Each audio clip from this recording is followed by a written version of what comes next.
বাংলাদেশে মানবাধিকার কমিশনের অনুমোদন বিষয়ে আজকে বাংলাদেশের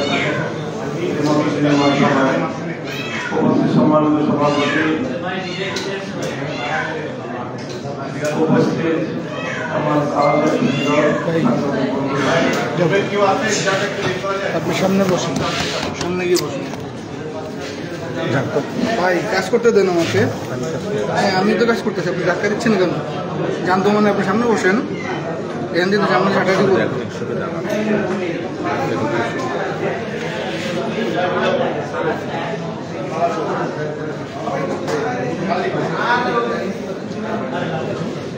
আজকে হেফাজতে ইসলামের পক্ষ থেকে আয়োজিত অত্যন্ত গুরুত্বপূর্ণ এই বৈঠকের বৈঠকে সম্মানিত আলোচকগণ অনেক গুরুত্বপূর্ণ এবং সব দিক নিয়ে আলোচনা করেছেন। আমরা আয়োজক সংগঠন হিসেবে হেফাজতে ইসলামের যে মূল আজকের আয়োজনের যে লক্ষ্য, সেটা হল বাংলাদেশের প্রতিনিধিত্বশীল সকল মহলের মতামতকে সামনে রেখে হেফাজতে ইসলাম তার কর্মপরিকল্পনা নির্ধারণ করবে। আমরা মনে করি যে বাংলাদেশের ধর্মীয় যে কোনো ইস্যু এবং বাংলাদেশের রাষ্ট্রের স্বাধীনতার ইস্যু, এই দুটো ইস্যুই হেফাজতে ইসলামকে গভীরভাবে পর্যবেক্ষণ করতে হয় এবং জাতির আস্থার একটি জায়গা হিসাবে হেফাজতে ইসলামকে তার কর্মপরিকল্পনা নির্ধারণ করতে হয়। হেফাজতে ইসলাম বাংলাদেশ সর্বপ্রথম এই মানবাধিকার কমিশন বিষয়ক এই কার্যক্রমের তীব্র ভাষায় প্রতিবাদ জানিয়েছে। হেফাজতে ইসলাম এই বিষয়ে তার তীব্র প্রতিক্রিয়া ব্যক্ত করার পর সরকারের পক্ষ থেকে বেশ অনেকগুলো উদ্যোগ নেওয়া হয়েছে এই বিষয়ে আলোচনা করার জন্য। সর্বশেষ হেফাজতে ইসলামের শীর্ষ নেতৃবৃন্দের একটি প্রতিনিধি দলকে আমন্ত্রণ জানিয়ে মাননীয় প্রধান উপদেষ্টা এই বিষয়ে হেফাজতে ইসলামের সাথে এবং আলেম ওলামাদের সাথে কথা বলেছেন। সেখানে হেফাজতে ইসলাম বাংলাদেশের সম্মানিত সিনিয়র নায়েবে আমির, হাটহাজারী মাদ্রাসার সম্মানিত মহাপরিচালক আল্লামা খলিল আহমদ কুরাইশির নেতৃত্বে হেফাজতে ইসলাম বাংলাদেশের মহাসচিব আল্লামা সাজিদুর রহমান সহ শক্তিশালী এবং শীর্ষ নেতৃবৃন্দ উপস্থিত ছিলেন। অনেক আলোচনা হয়েছে। সেখানে আমরা যথাযথভাবে কথা সরকারকে জানিয়ে দিয়েছি যে সরকারের এই কর্মকাণ্ডের দায় কোনোভাবেই দেশের আলেম সমাজ এবং হেফাজতে ইসলাম নেবে না, বরং হেফাজতে ইসলাম এদেশের গণমানুষের যে সংখ্যা, সেই সংখ্যার প্রতিনিধিত্ব করে হেফাজতে ইসলাম মাঠে ময়দানে তার ভূমিকা অব্যাহত রাখবে।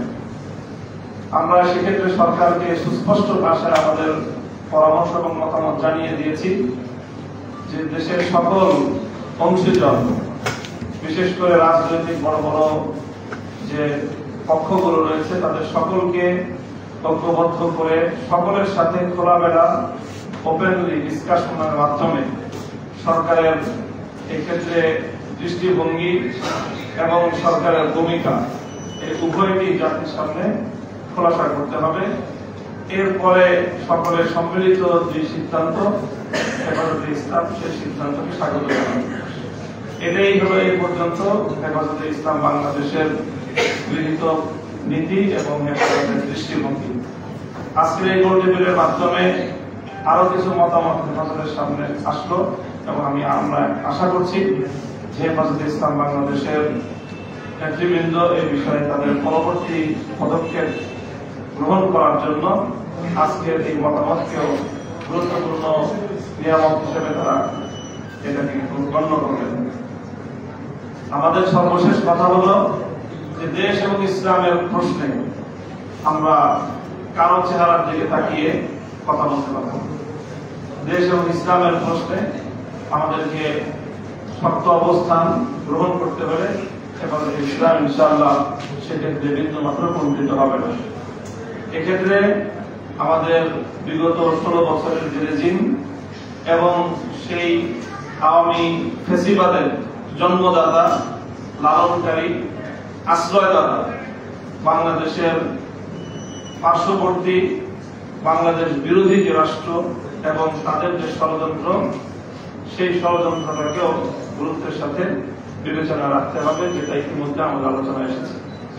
সেই সাথে বাংলাদেশের ভিতরে বসে এখনো যারা সেই পুরনো রেজিমের প্রতিনিধিত্ব করছে, বিশেষ করে মিডিয়া জগতে, এবং গোটা বাংলাদেশকে অস্থিতিশীল করবার জন্য নানা ধরনের উস্কানি দিয়ে বিভিন্নভাবে বর্তমান অন্তর্বর্তীকালীন সরকার এবং রাষ্ট্র ব্যবস্থাকে অকার্যকর করার যে অব্যাহত প্রচেষ্টা যারা চালিয়ে যাচ্ছে, এই সংশ্লিষ্ট বিষয়ে তাদের প্রতি উৎসাহ, এটাও আমাদের একটা আরেকটি উদ্বেগের নতুন মাত্রা।